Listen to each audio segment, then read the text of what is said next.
Making decisions in my family is always crazy because each individual has their own unique interests and opinions. Take, for instance, vacations. The kids want to go to one place, my dad wants to go to another, and at the end of the day, none of it really matters because my mom makes that decision. In this scenario, I feel as if feel as if your voice doesn't matter, that your vote can't have an impact in the grand scheme of things. And in this case, I feel as if I can relate to some of the drawbacks of an institution like the Electoral College. However, despite the idea that the Electoral College ignores the will of the people, it is still the best way to elect a president, as it promotes democracy and protects the regional and cultural identities of different areas. And as voters in today's society, it is really crucial that we understand this issue because we as voters should know how our voting system works.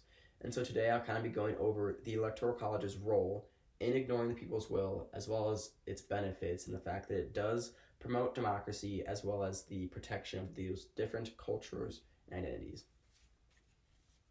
So just as my mom can ignore the will of the family at times, so too can the Electoral College ignore the will of the people.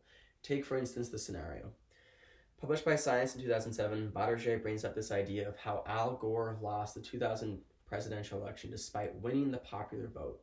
In this instance, it seems like the Electoral College is in direct contrast with the will of the people, and that it is ignoring those democratic values that we as Americans hold dear. However, a different method would not suffice in this scenario either, such as the popular vote. For instance, published by the Electoral College in 2011, the U.S. Election Assistance Commission issuing body brings up this idea of uneducated voter bases, and how if we were to utilize a method such as the popular vote, people would only vote for those candidates that they knew. They would only vote for the people in their own sphere of influence. And in this sense, it would heavily favor the larger population-based states, and it would not allow the smaller population-based states to even have a voice in the grand scheme of things.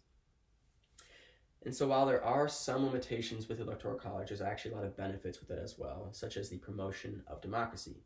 For instance, published by Vanderbilt Law Review in 2001, Vesta brings up this idea of how the electoral system allocates its electoral votes in a way that makes sure that each state has a voice. Take, for instance, the smaller states. In this system, they make sure that the Electoral College has a voice and it has an impact in the overall grand scheme of things by making sure they get a certain number of votes. At the same time, they are also appeasing the larger states by giving them a certain number of votes to make sure to account for their larger population.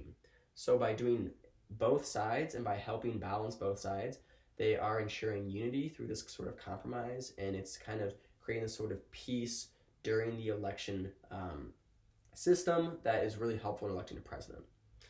At the same time, while my mom kind of helps to ensure that each individual identity is recognized in our discussions, the Electoral College helps to recognize and ensure the different regional and cultural identities of those places in the United States. For instance, published by the Intercollegiate Studies Institute in 2019, Dijkkamper brings up this idea of how, quote, the Electoral College keeps politics local to your state capital, end quote. In a sense, this means that the people who are advocating on your behalf know your regional values, they know what's important, and they know that the issues that you want to talk about. And by doing so, they are ensuring cultural variability because they're making sure that no one region or state is dominating another. They are ensuring that each state can be uniquely their own without fear of domination of another. To kind of conclude, while there is some drawbacks associated with the Electoral College that I kind of discussed, such as the fact that it can ignore the will of the masses, it is the best way to elect a president, as it does promote democracy and it does protect those regional and cultural identities of the different areas in the United States. And while it may seem weird to allow somebody else to vote for you in this sort of sense, it is smart to allow the most well-educated and well-versed people to do it, because sometimes it is best to allow the most well-educated people to make those decisions. Sometimes it is best to allow the quote-unquote mom of a group make those decisions. It's kind of as the old adage goes, mom knows best. And in this sense, the Electoral College knows best in making that decision for us as a country.